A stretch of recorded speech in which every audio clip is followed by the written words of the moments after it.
presentamos al ponente del día, que es José Luis Linaza. Ahí tenéis un pequeño resumen de su vida. Y bueno, licenciado en Filosofía y Letras, catedrático de Psicología Evolutiva y de la Educación. Ha realizado investigaciones en procesos de socialización, marginación y exclusión social. Y últimamente pues, se ha dedicado es también especialista en juego, desarrollo y educación en diferentes culturas. Pues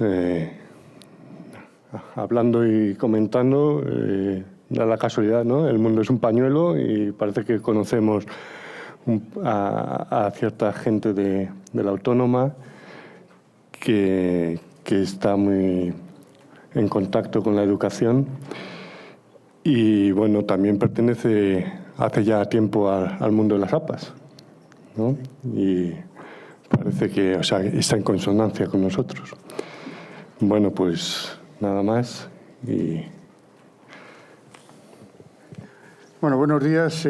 Primero, muchas gracias por la invitación. Efectivamente, es un reencuentro. Cuando mis hijos estaban en un colegio en el barrio de Saconia, la presidenta de la asociación de padres era Paloma, que luego durante mucho tiempo ha seguido vinculada a esta federación de asociaciones de padres. Creo que todo el tema de la relación de familia y escuela es un tema que siempre me ha interesado.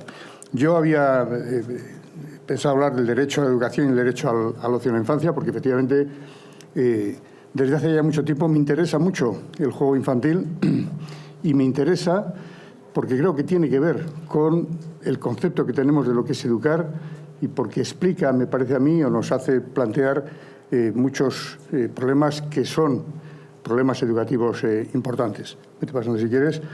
Empiezo con una anécdota. El otro día vinieron a la Autónoma, a la Facultad de Educación, un grupo de alumnos de Rivas hacia Madrid a reivindicar su derecho a no hacer deberes, a criticar.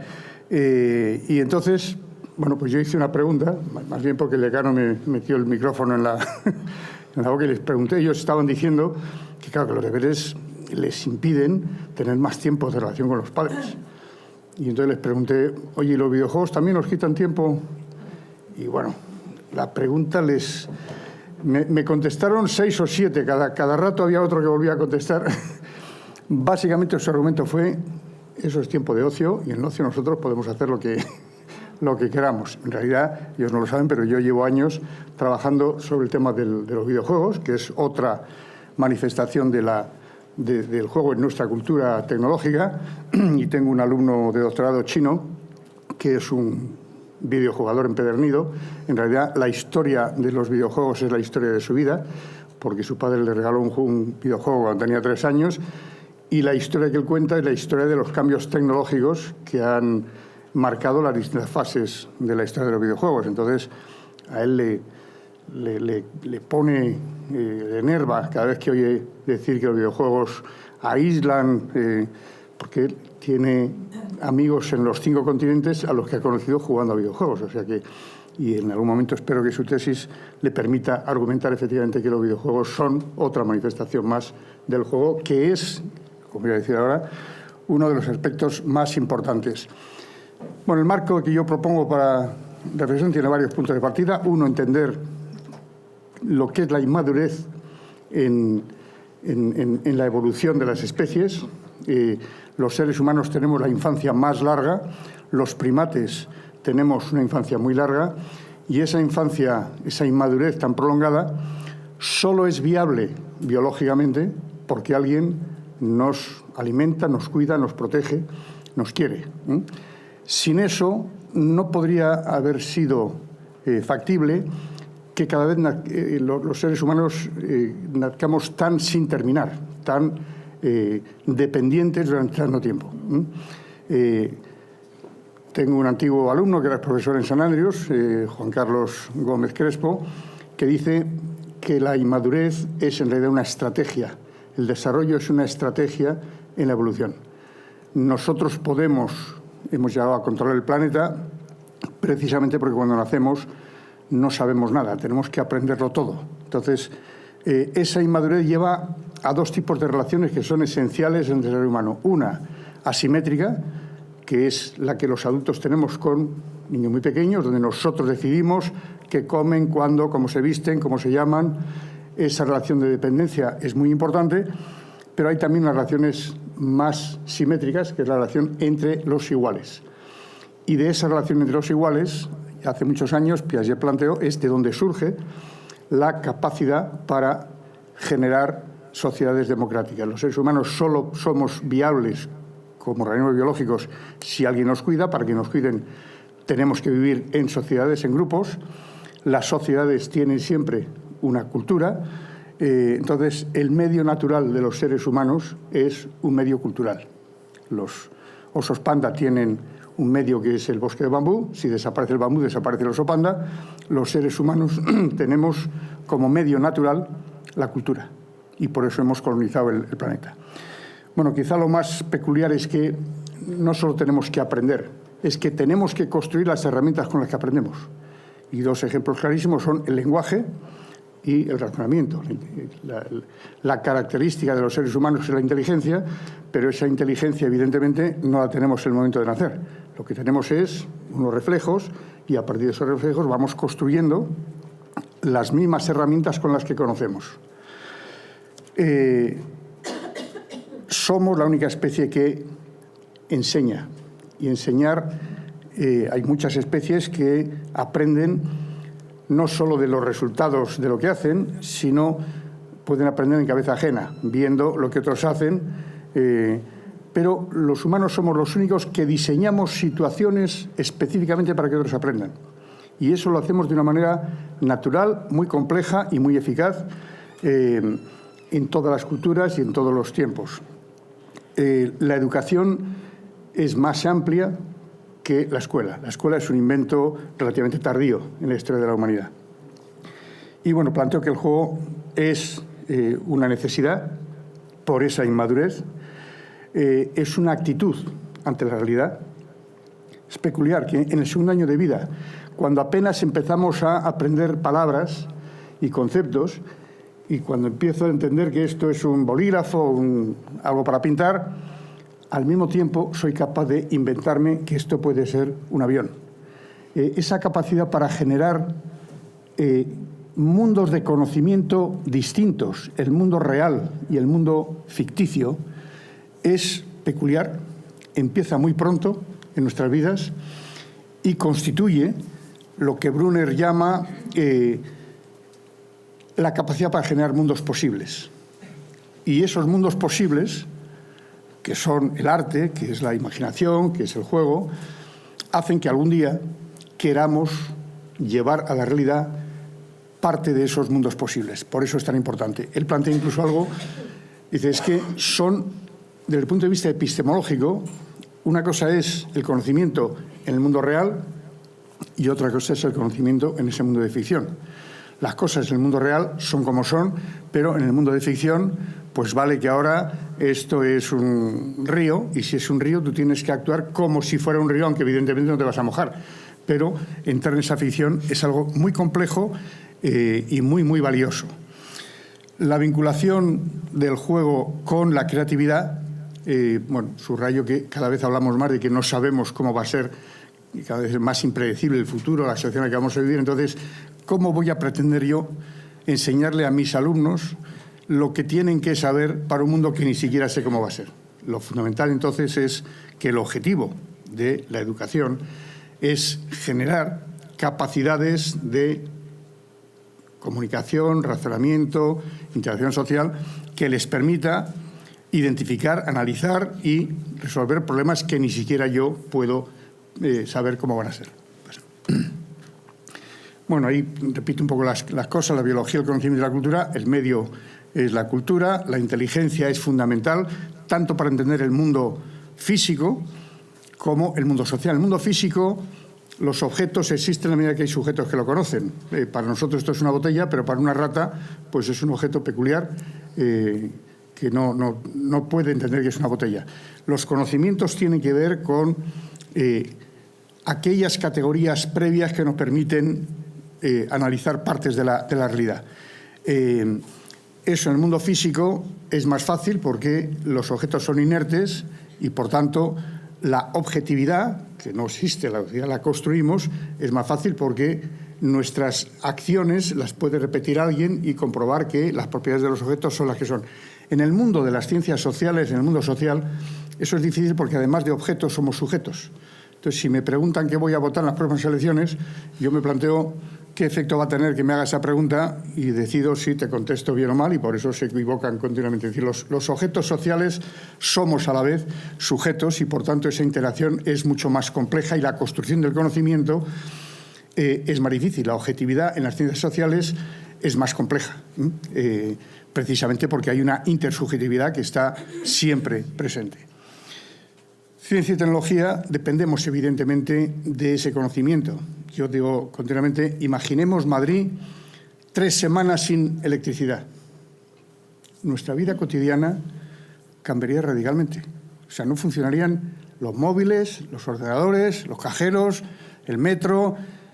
Sería un poquito complicado. Y son solo, pues eso, que no hubiera electricidad 3 semanas. Para poder vivir en el medio que nosotros hemos construido, necesitamos transmitir, conservar los conocimientos que hemos generado. Y eso, evidentemente, pues en el caso de la tecnología es evidente. Pero necesitamos entender también cómo son las relaciones sociales, porque para poder generar ese conocimiento, para poder sobrevivir como organismos biológicos, necesitamos vivir en sociedad.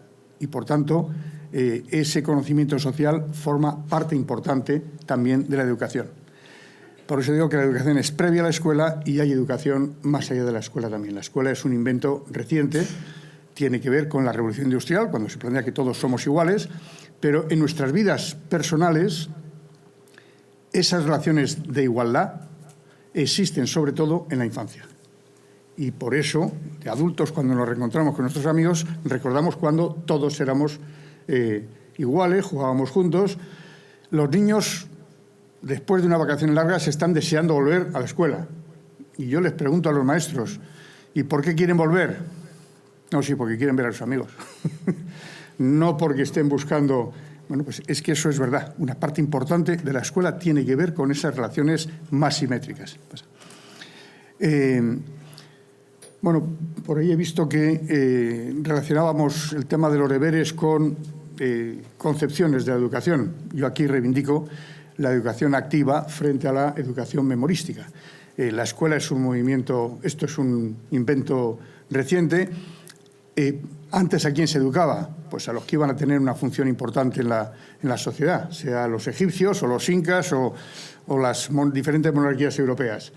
El resto... ¿Dónde aprendía? ¿Dónde se aprendían los oficios? Pues haciéndolo. Se aprendía haciendo. Y entonces esa educación activa se redescubre en Europa cuando se incorpora a las escuelas. En las escuelas no hacía falta que el maestro supiera leer y escribir, porque la función de la escuela no era enseñar a leer. La función era enseñar a ser buenos, es decir, a comportarse. Las escuelas parroquiales tenían esa función. Ya con la Reforma Protestante empieza la lectura a ser fundamental porque... los protestantes sí leen la Biblia, pero los católicos la leía el cura y en latín, o sea que no hacía falta para nada. Pero cuando a final del XIX se incorporan niños pequeños a la educación, se plantea que a esos niños no se les puede sentar ahí y que repitan lo que yo les digo, es que no se dejan. Y como no se dejan, Montessori, Froebel, tienen que reinventar lo que es educar. Y educar es siempre respetar el protagonista del aprendizaje, que es siempre el niño.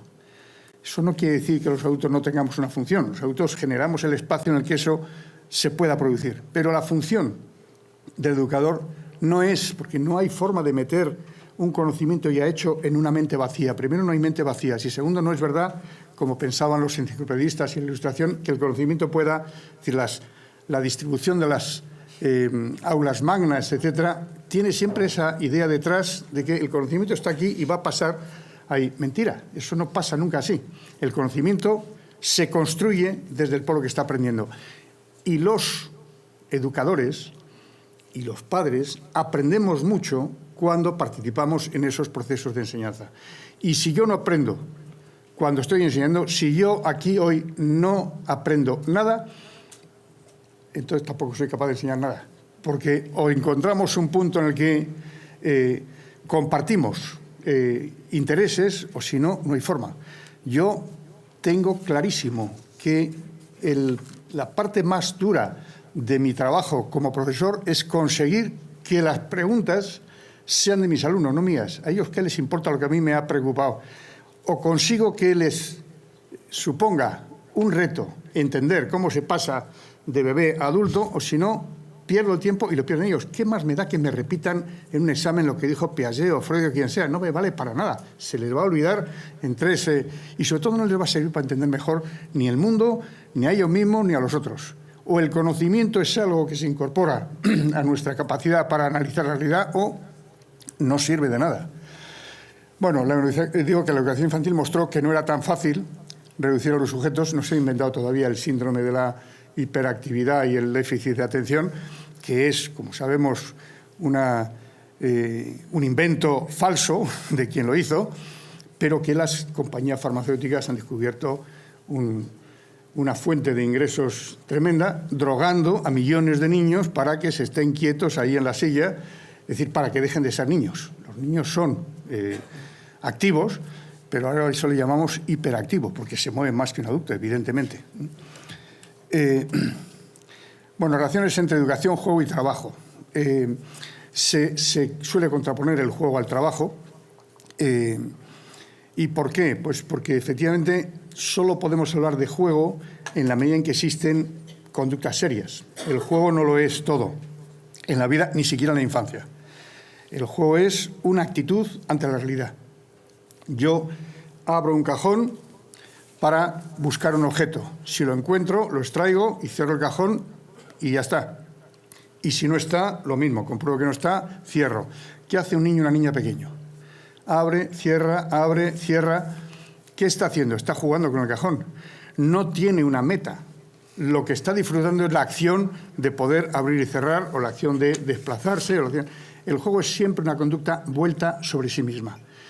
Y por eso tiene esa capacidad de repetición, y por eso permite que consolidemos aprendizajes que, si no fuera por lo que disfrutamos haciéndolo, sería imposible. Un entrenador de atletismo estadounidense les planteó a sus atletas que reprodujeran lo que hacían niños y niñas pequeños en escala. Es decir, si un niño trepa a un sofá, pues que los atletas hicieran algo parecido y que imitaran lo que hacían. Terminaron agotados. Agotados, porque efectivamente la energía que despliegan en todas esas actividades es enorme. ¿Y por qué lo hacen? Porque les gusta y porque lo disfrutan. Bueno, esa contraposición entre trabajo y arte también la retomaré un poco después, hablando de la creatividad.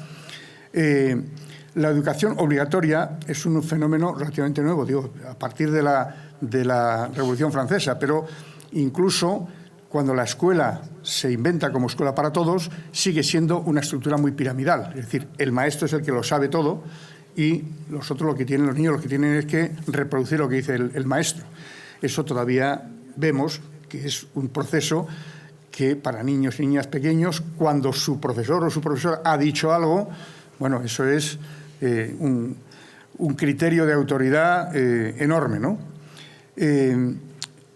Creo que la educación infantil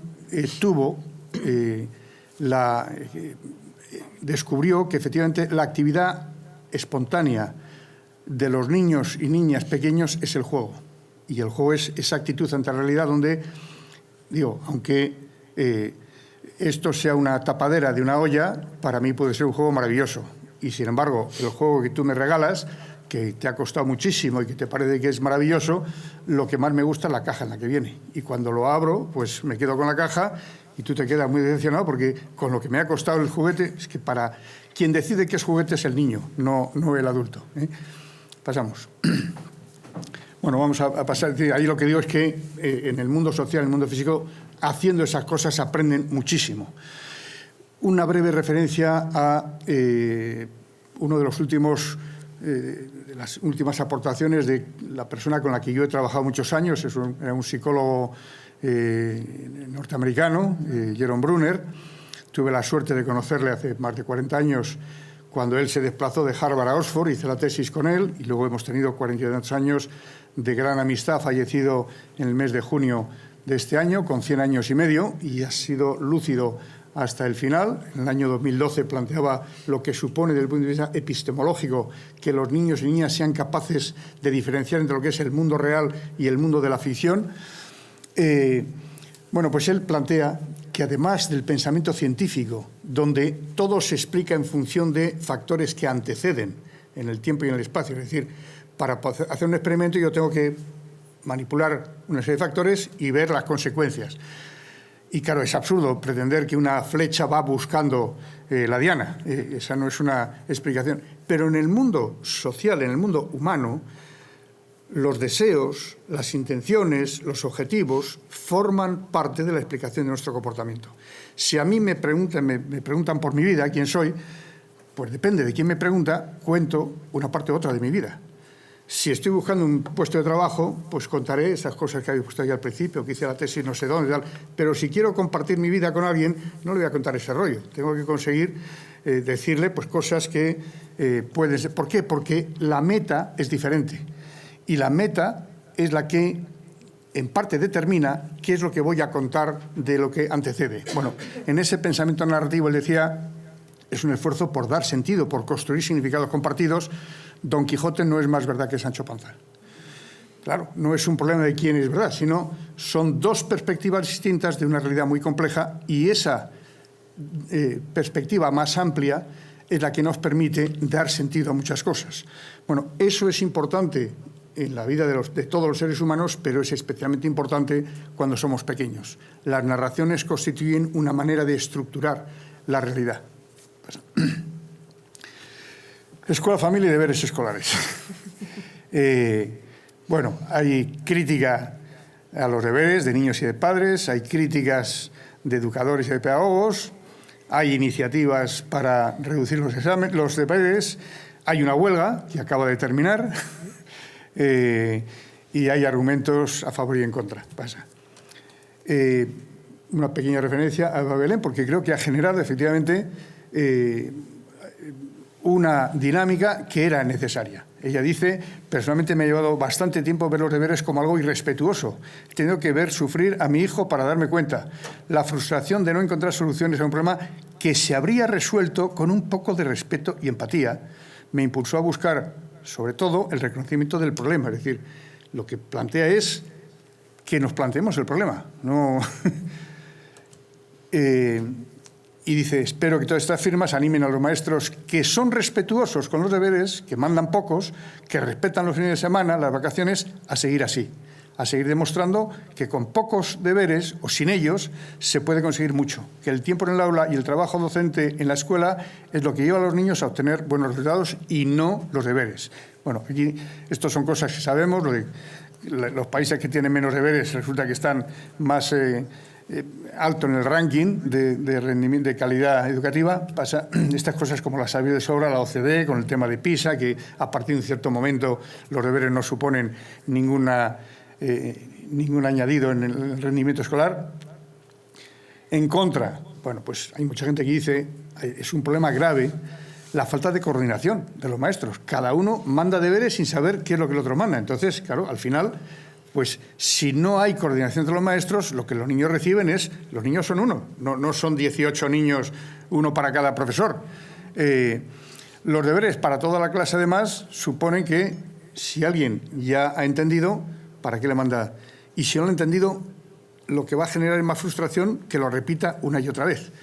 En muchos casos los padres terminamos haciendo los deberes para ahorrarles el mal trago. Los alumnos terminan con tal cantidad de deberes que estos son realizados pues, sin mucho interés y además es imposible que los profesores puedan valorar adecuadamente todos esos deberes cada día. Si yo tengo 26, 29 niños, ¿cómo voy a...? Y tengo un montón de horas de clase, luego me llevo a casa también los deberes de corregir los deberes. Pues no los corrijo. Entonces, unos deberes que no se corrigen no sirven para nada. Bueno, está bien, yo creo, la relación de deberes con el trabajo infantil. Yo creo que parte del éxito de la campaña ha sido ese vídeo donde tienen que saber quién es el trabajador del que estamos hablando y al final resulta que es un niño, que me parece que está muy bien además que sea aquí en este instituto donde hablemos de la importancia que tienen la comunicación. Sí. Dos referencias. El trabajo infantil, evidentemente, es toda aquella actividad que llevan a cabo los niños o niñas para contribuir a la economía de la familia. Y ese trabajo cercena la posibilidad de disfrutar de su infancia y puede influir en sus vidas. Y por eso hay una lucha contra el trabajo infantil. La mayor parte de las organizaciones defienden y luchan por los derechos de las personas, la combaten considerando que tiene un efecto negativo. Con una excepción, cuando Evo Morales intenta una ley que suprima el trabajo infantil, se revuelven en Bolivia miles y miles de niños y consiguen que esa ley no se apruebe tal como estaba. ¿Por qué? Pues porque realmente las condiciones de vida de sus familias dependían en buena medida de esos niños. Entonces, está muy bien defenderlo como un principio, pero los principios más importantes tienen que confrontarse con las realidades concretas. El estado actual de cosas pues no se soluciona solamente con una condena o un castigo, por eso digo, sino que es necesario políticas públicas. Y esas políticas públicas obviamente tienen que ver con la deficiente distribución de la riqueza y la brecha social. Es decir, el problema no es que el niño trabaja, sino las condiciones que hacen que ese niño tenga que trabajar. Y los problemas que generan los deberes escolares, ¿cómo se pueden solucionar? Bueno, yo de lo que puedo hablar es del derecho que tienen los niños y niñas a la educación, al ocio y al juego. Si trabajan, evidentemente, pues dejan de hacer aquellas cosas que son propias de la infancia, que es ir a la escuela, estudiar, jugar con amigos, disfrutar de ese tipo de ello. ¿Por qué? Pues porque eso es una necesidad para tener un desarrollo normal. El trabajo infantil impide todo eso, y excepto Estados Unidos, prácticamente todos los demás países han aprobado los acuerdos y convenciones que plantean los derechos de los niños. Pero educación, ocio y juego varían en función de la edad de los alumnos. Y no es lo mismo hablar de educación infantil que de primaria o de secundaria. Por tanto, deberes sí o no, pues no es un problema absoluto. Depende de qué tipo de deberes, qué tipo de niños, en qué momentos. Sigue. Aquí había recogido una cosa de un compañero de Oviedo, José Carlos Núñez, que hace ya varios años planteaba este debate a favor y en contra, y sigue siendo igual. Es decir, se argumenta a favor que tiene beneficios académicos, que hay mejor retención, mayor comprensión, mejor pensamiento crítico, más aprendizaje durante el tiempo libre, mejor actitud hacia la escuela, mejores hábitos. Bueno, todo eso depende de qué tipo de deberes y qué tipo de niños hablemos. Consecuencias para nosotros también muy buenas todas. Autodirección, autodisciplina, mejor organización, más curiosidad. Sí, todo eso así, en general. Consecuencias sociales, beneficio para los padres, mayor participación en la educación, mayor interés por el progreso académico. Es decir, todo eso, si lo planteamos aquí, diríamos, bueno, depende. Aquí hay una federación de asociaciones de padres que tiene muchísimo interés, mucha participación y, sin embargo, no está de acuerdo en que los deberes estén potenciando eso. Pero claro, los negativos pues son también clarísimos. Hartazgo de los alumnos, pérdida de interés, fatiga física, limitación de tiempo libre, interferencia en la relación con la familia, como planteaban los estudiantes de Rivas. Fomenta además una cierta cultura de la trampa, ¿no? Es decir, tú me mandas deberes, bueno, pues yo se lo copio a mis compañeros o me lo hacen mis padres, al final lo único que importa es si los he traído, porque ni el profesor se lo va a corregir, entonces no tiene ningún tipo de feedback. Aumenta las diferencias entre los alumnos que sí trabajan bien en la escuela y los que no, es decir, no sirve. Y tiende a reforzar y aumentar la influencia de las diferencias socioeconómicas, porque obviamente no todos los padres pueden participar igual.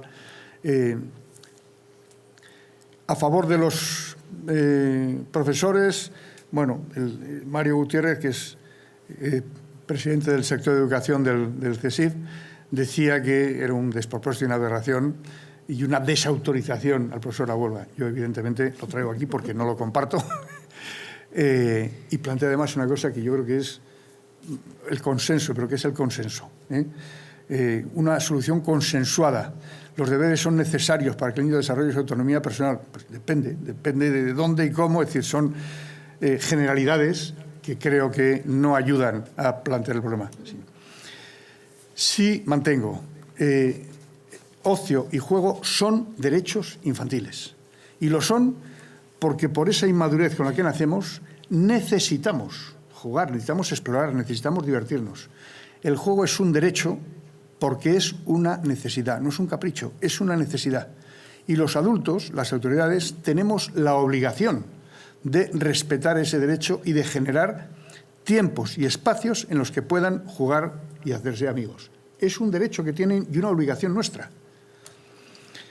Termino con una referencia a un programa de televisión que se llama La vida secreta de los niños. No sé si habéis tenido ocasión de verlo. Es un programa que emitieron a lo largo de seis capítulos en Movistar Cero. Yo no sabía ni que existía eso, pero cuando me dijeron y les avisé yo a mis estudiantes, por lo que os he dicho antes, trato de conseguir que se planteen preguntas, porque al final aprender es sobre todo ser capaz de formularse preguntas. Entonces, todos los años les pido que observen un bebé, que vean algún juego de ficción entre niños y niñas, que hagan alguna entrevista clínica sobre la capacidad para entender que si yo echo 2 vasos de Coca-Cola que tienen lo mismo y echo un vaso en un recipiente más estrecho, pues los niños y niñas hasta los 5 años piensan que hay más y les sorprende que tú no veas que hay más. Mira, ¿no ves? Hay más, sube.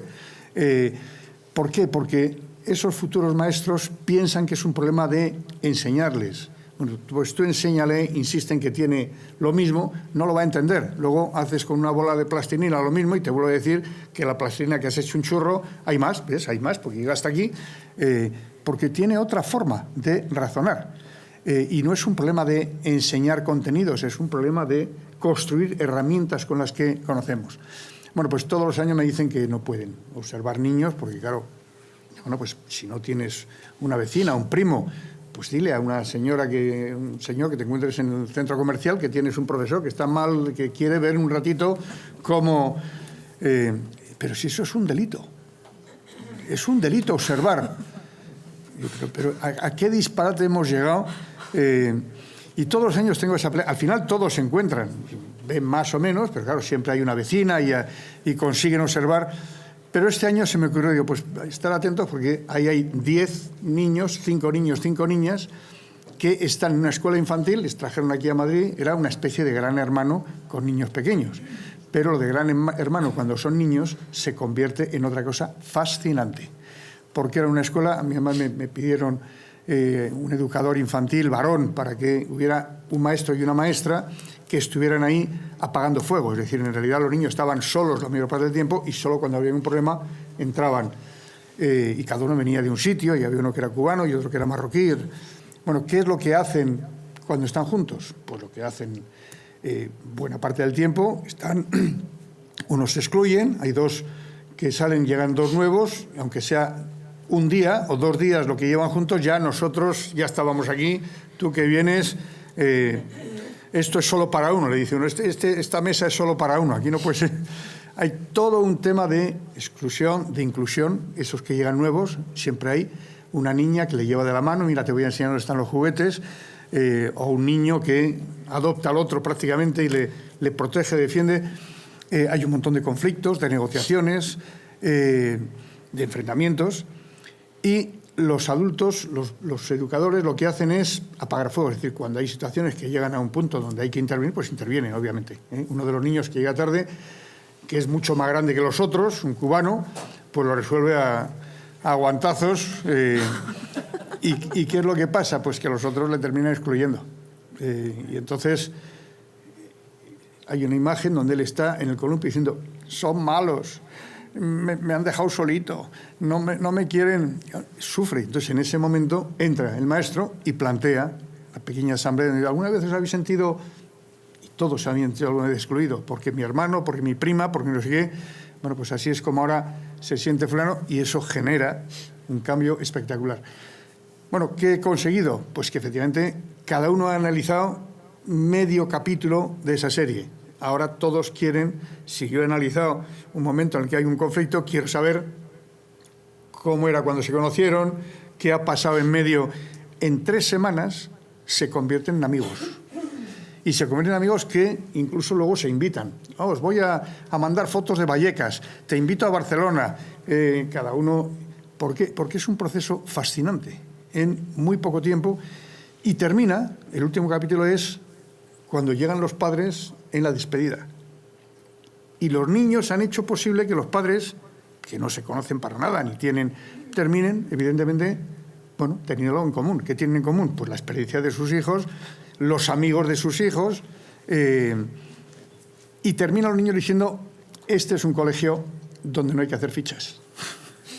Es decir, con 4 años perciben la diferencia entre aquí me lo estoy pasando bien, estoy haciendo cosas y cosas muy complejas, frente a que me sienten y me obliguen a hacer un trabajo rutinario que no sirve para nada más que para sobrevivir en la institución, para que no me amarguen la vida. La educación infantil sigue siendo un reto a nuestro concepto de qué es educar, porque educar es generar ese espacio donde consigamos desarrollar nuestras herramientas de conocimiento y nuestra capacidad para relacionarnos con los demás. Eva daba las gracias a los maestros que respetaban el tiempo extraescolar de sus alumnos y yo doy las gracias a los padres por vuestro interés en la educación de los hijos, porque creo que, efectivamente, si no es con esa participación, este problema, que lleva siendo un problema que no solo no se resuelve, sino que se va agrandando con el tiempo, pues amargará la vida de nuestros hijos, porque obviamente no hay derecho a que no respetemos su derecho a juego, a tiempo de ocio. Es un requisito para un desarrollo normal. Bueno, esto es lo que yo un poco había planteado como temas sobre los que en el coloquio poder ampliar o discutir. Muchas gracias.